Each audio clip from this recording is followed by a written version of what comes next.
बच्चों, जैसा कि मैंने एक 12th वाले बच्चों के लिए पॉलीमर चैप्टर डाला था, सिलेक्टेड क्वेश्चन था और सिलेक्टेड लॉन्ग क्वेश्चन थे, उसी प्रकार से मैं ये चैप्टर डाल रहा हूँ केमिस्ट्री इन एवरीडे लाइफ का। डाल रहा हूँ केमिस्ट्री इन एवरीडे लाइफ डाल रहा हूँ। ये भी एक चैप्टर है, पॉलीमर के बाद का चैप्टर है केमिस्ट्री इन एवरीडे लाइफ। इसका मतलब होता है कि एवरीडे लाइफ जो दैनिक जो हम लोगों का जो लाइफ है, उसमें जीवन है, उसमें केमिस्ट्री का क्या योगदान है। तो इसमें 2-3 चीज़ पढ़नी होती है बच्चों। एक तो ड्रग और मेडिसिन के बारे में पढ़नी होती है, ड्रग जो दवा, मेडिसिन, फूड के बारे में थोड़ा पढ़ना होता है, और तीसरा डिटर्जेंट जो सर्फ साबुन जो हम लोग यूज़ करते हैं वो पढ़ना होता है। जो हम लोग दैनिक जीवन में यूज़ करते हैं बच्चों, दैनिक जीवन को ड्रग मेडिसिन यूज़ करते हैं बच्चों, या फूड प्रिजर्वेटिव यूज़ करते हैं बच्चों, या डिटर्जेंट यूज़ करते हैं।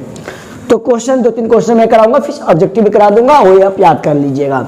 चलिए, ज़्यादा देर का वीडियो नहीं, 20-25 मिनट का वीडियो रहेगा, उसको भी याद कर लीजिएगा, सही रहेगा आपके लिए। देखिए, तो ये तो मैं बताया कि ड्रग पढ़ना है, फूड पढ़ना है, डिटर्जेंट पढ़ना है। ड्रग जो दवा खाते हैं वो सब पढ़ना है, फूड जो हम लोग भोजन के रूप में लेते हैं, और डिटर्जेंट जो हम लोग सर्फ साबुन यूज करते हैं, सर्फ जो यूज करते हैं सो पढ़ना है। बस ये 3 चीज़ पढ़ना होता है इस चैप्टर में। दैनिक जीवन में जो केमिस्ट्री जो यूज होता है, पहला जो क्वेश्चन है बच्चों, डिफाइन ड्रग एंड मेडिसिन। ये क्वेश्चन बड़ा हिट लिस्टेड क्वेश्चन में डाल रहा हूँ। ड्रग और मेडिसिन को डिफाइन कैसे करते हैं, परिभाषित कैसे करते हैं। तो बड़ा आसान है। ड्रग्स क्या है बच्चों? ड्रग्स जो है आपको बच्चों, वो है केमिकल्स है, और लो मॉलिक्यूलर मास का, उसका मॉलिक्यूलर मास बहुत कम होता है, मॉलिक्यूलर मास भार उसका कम होता है। विच इंटरैक्ट, जो इंटरैक्ट करता है, किससे इंटरैक्ट करता है? मैक्रो मॉलिक्यूलर टारगेट, टारगेट से इंटरैक्ट करता है और प्रोड्यूस करता है बायोलॉजिकल रिस्पॉन्स प्रोड्यूस करता है। जैसे कोई भी चीज़ आप लेते हैं ना, तो हमारे सेंस ऑर्गन पर उसका फर्क पड़ता है, उसका जो है उसका इफेक्ट पड़ता है जो चीज़ हम खाते हैं। तो ड्रग जो है वो केमिकल है, रसायन है, बिल्कुल केमिकल है वो। अब लो मॉलिक्यूलर मास, क्या बोला? लो मॉलिक्यूलर मास, कम मॉलिक्यूलर मास का है। Which interact with macro molecular target, हमारे बॉडी के अंदर जो लीवर है, किडनी है, जो भी हमारा मैक्रो मॉलिक्यूलर टारगेट हमारे बॉडी के अंदर जो भी है, वो तो डिटेल में बात नहीं जा रहा मैं।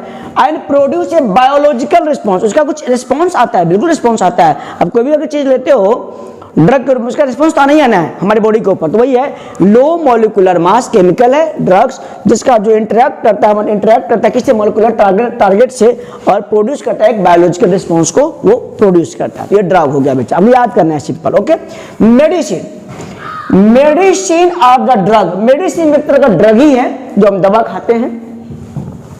विच आर थेरेप्टिक एंड यूज, भी थेरेप्टिक होता है, लेकिन ये जो दवा होता है वो रोगों को ठीक करने के लिए होता है। तो वैसे ड्रग जो रोगों को ठीक करने के लिए, थेरेप्टिक मतलब थेरेप्टिक लिखा हुआ, थेरेपेटिक लिखा हुआ है, रोगों को ठीक करने के लिए। And used for diagnosis, prevention and treatment of diseases. Diagnosis करने में दवा का डायग्नोसिस, कौन सा बीमारी उसमें भी यूज होता है पता करने के लिए। प्रिवेंशन, कोई चीज हो गया तो उसको रोकने के लिए।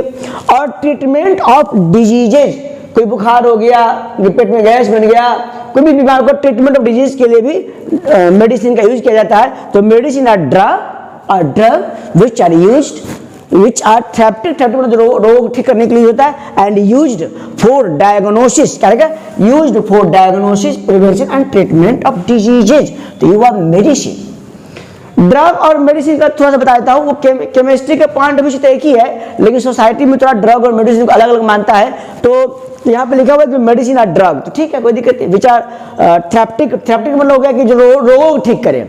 अब ड्रग का मतलब जो हीरोइन अगर खाते हैं तो वो लोग बेहोश हो जाता है, तो वो ड्रग, वो मेडिसिन पे नहीं हुआ, तो वो फिर अलग चीज हुआ। लेकिन मेडिसिन तो ड्रग ही है बच्चों, वो थेरेप्टिक हो, यूज होता है डायग्नोसिस में, पता करने में, डायग्नोस करने में, प्रिवेंशन रोकने में, और ट्रीटमेंट ऑफ डिजीज करने, इसको इलाज करने में इसको यूज होता है बच्चों। चलो अब इधर आ जाओ बच्चों।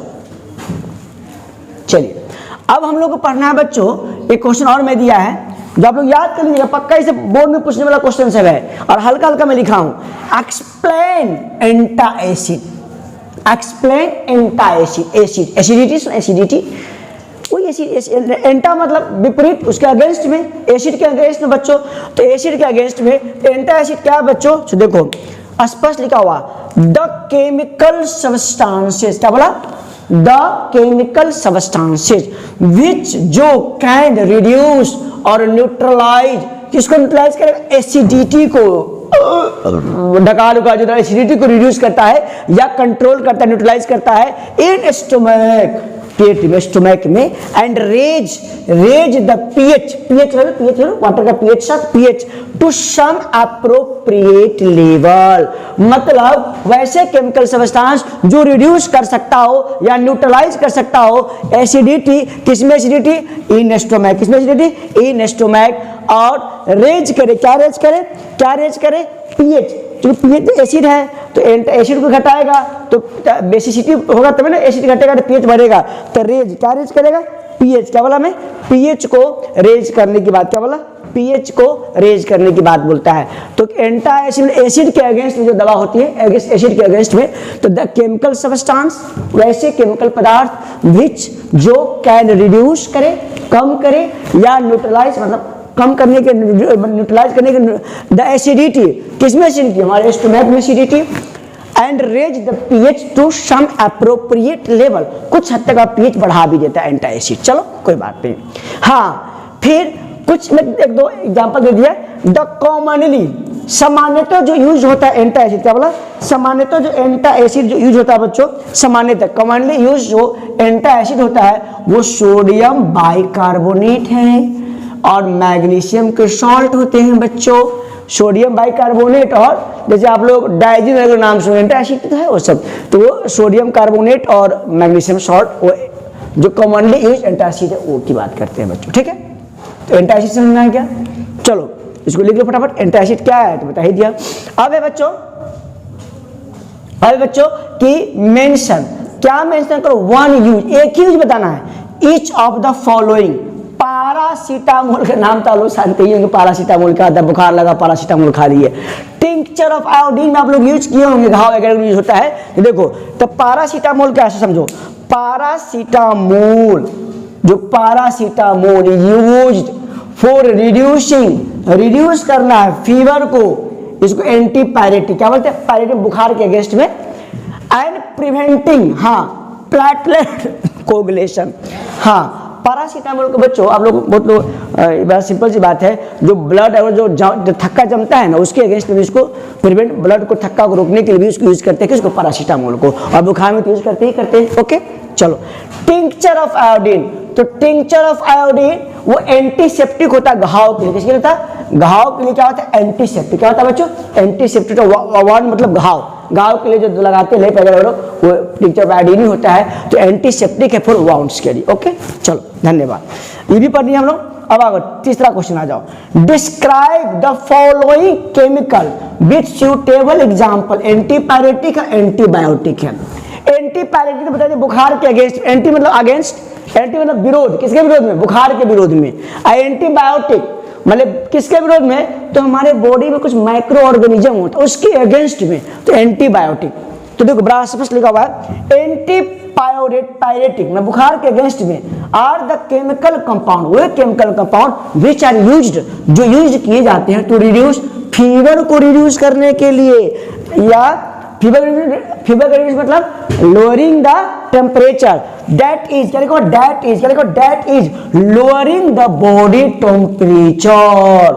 तो वैसे केमिकल सब्सटेंस जो यूज्ड होते हैं बुखार को कम करने के लिए, या दूसरी भाषा में कहे तो बॉडी के टेम्परेचर को कम करने के लिए, वो कहलाते हैं एंटीपायरेटिक। इसमें एग्जांपल में डिस्प्रिन, डिस्प्रिन बड़ा कॉमन दवा आप जानते होंगे, और पैरासीटामोल, ओके। चलो एंटीबायोटिक क्या होता है, तो एंटीबायोटिक भी केमिकल सब्सटेंस है, सब तो केमिकल सब्सटेंस ही होगा, एंटीपायरेटिक भी केमिकल सब्सटेंस है और एंटीबायोटिक भी तो केमिकल सब्सटेंस है, विच इनहिबिट मतलब रोकता है, क्या इनहिबिट रोकना, किसको रोकता है, द ग्रोथ और डिस्ट्रॉय, ग्रोथ करता, ग्रोथ को रोकता है, या तो ग्रोथ कुछ तुम्हारे बॉडी में माइक्रो ऑर्गेनिज्म है वो का डेवलपमेंट उसकी ग्रोथ को रोकता है, या डिस्ट्रॉय मतलब उसको खत्म भी कर सकता है, खत्म भी कर देता है किसको, माइक्रो ऑर्गेनिज्म को। इसका एग्जांपल है पेनिसिलिन, बोलो पेनिसिलिन एग्जांपल है, और दूसरा इरिथ्रोमाइसिन एग्जांपल, इरिथ्रोमाइसिन। तो बच्चों तो ये एंटीपायरेटिक बता दिया, एंटीबायोटिक, एंटीबायोटिक बुखार के अगेंस्ट में जो होता है, एंटीबायोटिक जो हमारे जो खाते हैं वो क्या, जो माइक्रो ऑर्गेनिज्म हमारे बॉडी में होता है उसको मारने के लिए या उसको या ग्रोथ को रोकने के लिए जो खाते हैं वो एंटीबायोटिक है। दोनों केमिकल, ये भी केमिकल कंपाउंड है, एंटीपायरेटिक भी केमिकल कंपाउंड है बच्चों, एंटीबायोटिक भी क्या है, केमिकल सब्सटेंस ही है, ओके। एंटासिड बता ही दिया बच्चे, एंटासिड क्या है, जो पेट में गैस बनता है उसके लिए एसिडिटी के अगेंस्ट में है। पैरासीटामोल का यूज बता ही दिया, यूज बताना है। तो रिड्यूसिंग फीवर है, टिंक्चर ऑफ आयोडीन एंटीसेप्टिक रूप में काम आता है घाव वगैरह वगैरह में। Describe the following chemical with suitable example, antipyretic का एग्जांपल बता ही दिया। एंटीपायरेटिक कहते किसको है तो बता दिया, एग्जांपल भी लिख दिया, एंटीबायोटिक का भी 2 एग्जांपल में लिख दिया। ये आप याद कर लेंगे बच्चों, ये जितना बोलते हो उसको याद कर लीजिए। ओके बच्चों, फिर मैं आगे भी ऑब्जेक्टिव क्वेश्चन दे रहा हूँ बच्चों। ये ऑब्जेक्टिव क्वेश्चन मैंने डाला है, इसको देखो क्या है, केमिस्ट्री एवरीडे लाइफ का।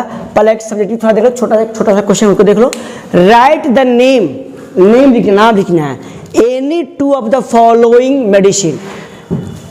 2 कम से कम मेडिसिन बताना है। किसका किसका मेडिसिन बताना है, दवा बताना है। एनाल्जेसिक का, एनाल्जेसिक का जो है एस्प्रिन बड़ा फेमस दवा है, मॉर्फिन भी बहुत बड़ा फेमस है, पैरासीटामोल तो है। ये 3 गो नाम एनाल्जेसिक में, एनाल्जेसिक। दूसरा एंटीसेप्टिक, दूसरा एंटीसेप्टिक में कौन कौन सी दवा है, डिटॉल जो यूज करते हो, कटने फटने में डिटॉल यूज करते हो, या बिथायोनल भी होता है, बिथायोनल साबुन में एज एन एंटीसेप्टिक यूज करते हैं बिथायोनल। और 0.2% सोल्यूशन ऑफ फिनॉल भी एंटीसेप्टिक रूप में यूज होता है बच्चों। अब है एंटीबायोटिक, एंटीबायोटिक का क्या एग्जांपल होगा, एंटीबायोटिक का एग्जांपल ऑफ्लोक्सासिन बुखार लगने में खाता है, 200 ml 400 ml का डोज आता है, ऑफ्लोक्सासिन का बुखार लगने में खाते हो, एंटीबायोटिक है। क्लोरोफेनिकॉल, तो इसका क्या था, right the name of any, इसमें जो है ना इसका दवाई का नाम बताना है। Any 2 of the following medicine, ये मेडिसिन माने एनाल्जेसिक का मेडिसिन कौन होगा, एस्प्रिन मॉर्फिन याद कर लो। एंटीसेप्टिक का जो मेडिसिन है वो डिटॉल बिथायोनल याद कर लो, बिथायोनल है। और एंटीबायोटिक का एग्जांपल भी याद करना है बच्चों, तो ऑफ्लोक्सासिन और क्लोरोफेनिकॉल, ऑफ्लोक्सासिन और क्लोरोफेनिकॉल याद कर लो, हो गया।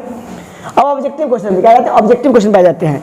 एस्प्रिन क्या है, बड़ा इंपॉर्टेंट है। देखो मैं सिलेक्टेड क्वेश्चन डाल रहा हूँ लेकिन इंपॉर्टेंट डाल रहा हूँ, मैं बता रहा हूँ, उसको तुम याद पक्का करो, ज्यादा नहीं तो कम से 15-20 मिनट तो समय दे सकते हो चैप्टर पे, तो उतना देना है तुमको। देखो एस्प्रिन क्या है, एंटीबायोटिक नहीं, एंटीपायरेटिक है, बुखार को दबाने के लिए काम आता है कौन, एस्प्रिन, याद रखिएगा। एस्प्रिन क्या है, एंटीपायरेटिक है, ओके। क्लोरमफेनिकॉल क्या है, तो एंटीबायोटिक, एंटीबायोटिक है, ओके, याद कर लीजिएगा। पैरासीटामोल, तीसरा क्वेश्चन है, paracetamol is used as an antibiotic, anti malarial, antipyretic, बुखार के लिए होता है एंटीपायरेटिक ये पैरासीटामोल। तो पैरासीटामोल किसके लिए, एंटीपायरेटिक के लिए। पैरासीटामोल एंटीपायरेटिक हो गया, एंटीपायरेटिक हो गया। चलिए तो ये सब में right the name of any of the following medicine, analgesic का दवा हो गया मेडिसिन, एस्प्रिन मॉर्फिन याद करना, एंटीसेप्टिक के लिए डिटॉल बिथायोनल याद कर लेना तुम, एंटीबायोटिक में ऑफ्लोक्सासिन, ये क्लोरमफेनिकॉल क्या, CH क्लोरमफेनिकॉल है। और ऑब्जेक्टिव क्वेश्चन में दिया है एस्प्रिन क्या है, 4 ऑप्शन है, याद रखना, एंटीपायरेटिक। क्लोरोफेनिकॉल क्या है, 4 ऑप्शन दिए, याद रखना, antibiotic. Paracetamol is used as an, 4 option है, एंटीपायरेटिक, 4 ऑप्शन में एंटीपायरेटिक याद रखिएगा। चलिए ये हो गया बच्चों। अब इधर आइए, बिथायोनल क्या लिखा है, bithionol is added to soap as an additive to function as, bithionol को साबुन में मिलाते हैं, किस लिए मिलाते हैं मालूम है, एंटीसेप्टिक। क्या बोलो बच्चों, एंटीसेप्टिक होता है, साबुन में जो एंटीसेप्टिक होता है वो बिथायोनल होता है, केमिकल होता है एंटीसेप्टिक, जो एडिटिव सोप में जो मिलाते हैं बिथायोनल, क्या मतलब बिथायोनल मिलाते हैं, जो काम करता है as an antiseptic, as an antiseptic काम करता है। अब नेक्स्ट क्वेश्चन है, एक क्वेश्चन हो गया बच्चों। अब 5वां क्वेश्चन क्या है, इक्वानिल क्या है, आर्टिफिशियल स्वीटनर नहीं, ट्रैंक्विलाइजर, क्या लिखे, ट्रैंक्विलाइजर, क्या बोलो, ट्रैंक्विलाइजर है, बाकी ये सब नहीं है। तो याद कर लो कि इक्वानिल क्या है, ट्रैंक्विलाइजर है। The chemical name of aspirin, बहुत ही इंपॉर्टेंट क्वेश्चन है, the chemical name of aspirin, मैं बोल रहा हूं क्या क्या, ये नहीं, एसिटाइल सैलिसाइलिक एसिड, बोलो एसिटाइल, एस्प्रिन क्या है, बोलो मेरे साथ, एस्प्रिन क्या है, एसिटाइल सैलिसाइलिक एसिड एस्प्रिन है। फिर आ जाओ, विच of the following is implied A tranquilliser, तो याद रखिएगा इसमें इक्वानिल होगा, इक्वानिल, इसमें थोड़ा मिसप्रिंट हो गया था, इक्वानिल याद रखिएगा, इक्वानिल याद रखिएगा, ये ट्रैंक्विलाइजर के रूप में काम आता है इक्वानिल, क्या है इक्वानिल, बाकी ये सब नहीं होगा, इक्वानिल याद रखिएगा। अब 8वां क्वेश्चन है बच्चों, 8वां 7वां 8वां ये है, ए ड्रग विच इज एंटीपायरेटिक, जो बुखारों में काम आए, एंटीपायरेटिक, एनाल्जेसिक, सर दर्द में भी काम आए। तो बच्चों क्लोरोक्विन तो होगा नहीं, पेनिसिलिन भी नहीं होगा, क्लोरोप्रोमाजिन भी नहीं होगा, पारा, याद रखो, जो एंटीपायरेटिक बोल रहा हूं, एंटीपायरेटिक लिखा हुआ, एनाल्जेसिक दोनों की तरह काम करे, वो है पारा एसिटामाइडोफिनॉल, पारा एसिटामाइडोफिनॉल। ओके बच्चों, तो ये मैं मिथानॉल किसके लिए ऐड किया, एंटीसेप्टिक हो गया, साबुन मिलाते हैं। ये कोनिल क्या है, ट्रेनिक्लाइजर है बच्चों, ये ट्रेनिक्लाइजर बता दिया। केमिकल नेम ऑफ एस्पिरिन बहुत इंपॉर्टेंट है, एसिटाइल सैलिसाइलिक एसिड याद कर लेना। Which of the following product tranquilizer, तो कोनिल याद कर लेना। A drug which is antipyretic as well as analgesic कौन है बच्चों, तो याद कर लीजिएगा पैरा एसिटामाइडोफिनॉल। तो बच्चों मैंने क्या किया आप सभी के लिए ध्यान रखिएगा, आज मैं ओनली फॉर 12th के जो बच्चे बिहार बोर्ड के बच्चे हैं उसके में पॉलीमर भी डाला है, सिलेक्टेड सब्जेक्टिव भी डाला और ऑब्जेक्टिव भी डाला है, प्लीज इसको भी याद कर लीजिएगा। और केमिस्ट्री इन एवरीडे लाइफ भी डाला हूं बच्चों, प्लीज उसको आप लोग याद कर लीजिएगा अच्छे से, और उसको सब्जेक्टिव ऑब्जेक्टिव दोनों डाला है वो याद कर लीजिएगा। और फिर मैं अभी अगली वीडियो में थोड़ा देर बाद फिर आपको डालूंगा, उसमें बायोमोलिक्यूल भी डालने वाला हूँ, उसके बाद मेटलर्जी जो है, मेटल वगैरह के बारे में जो है वो से भी डालूंगा। तो फटाफट आप लोग 8-10 वीडियो में डालने वाला हूँ जो 12 से रिलेटेड होगा। तो आप लोग मेरे चैनल को सब्सक्राइब कर लीजिए, लाइक कीजिए, शेयर कीजिए और इंतजार कीजिए क्या क्या मैं डालने वाला हूँ। 2-3 दिन के अंदर आप सभी के लिए कम से कम मैं 10 वीडियो डालूंगा सिर्फ 12th के रिलेटेड, बिहार बोर्ड के 12th से रिलेटेड। अभी मैं 2 डाला हूँ, फिर 2-3 शाम तक को भी डाल दूंगा। तो इसीलिए आप लोग प्लीज मेरे चैनल को लाइक शेयर सब्सक्राइब कर दीजिए। ओके बच्चों।